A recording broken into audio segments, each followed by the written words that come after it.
Indigenous Affairs is not like any other federal government department. Most departments like Transportation or Justice provide a specific service to all Canadians. However, Indigenous Affairs provides all federal services for a specific group of people. They do the opposite. It helps to think of Indigenous Affairs as a super province. That's because it's not just Indigenous Affairs that we're talking about. Indigenous Affairs has 33 other federal departments and agencies that act as co-delivery partners in providing services and programs to Indigenous communities.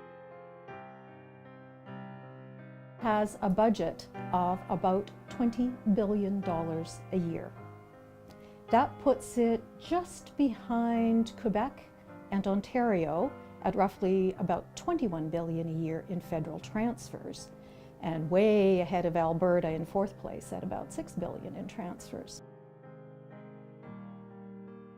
However, unlike a province, not a single person in Indigenous Affairs has been elected by Indigenous people to represent their interests.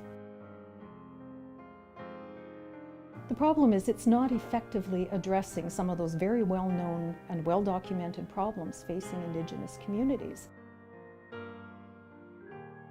In response to the 1969 White Paper, this great thunderclap that resonated throughout the Indian, as it was called at the time, community, it triggered the creation of most all of the Indigenous political organizations that we see today. The National Indian Brotherhood, which became the AFN, originated out of that political outrage of the time.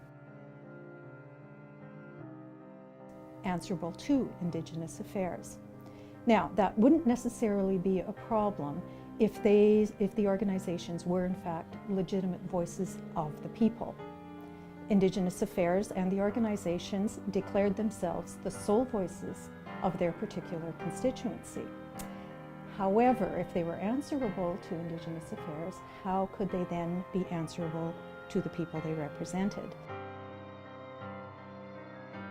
The legitimacy bestowed upon these organizations came from Indigenous Affairs, and in what Indigenous Affairs can bestow, Indigenous Affairs can take away.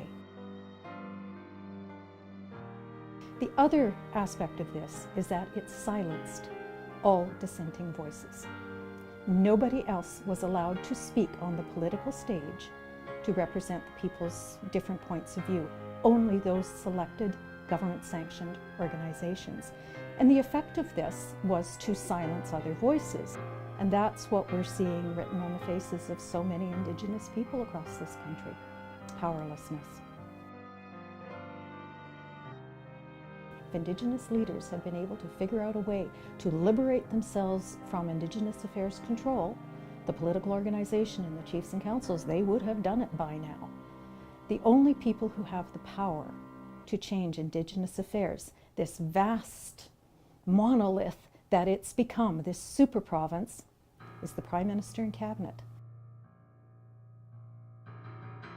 Political leaders, if they're wise, will take advantage of this interest by non-Indigenous Canadians, because it doesn't happen all that often, to find a new way, to find a new path. And key to all of this is empowering individual, ordinary Indigenous people so that they have a voice.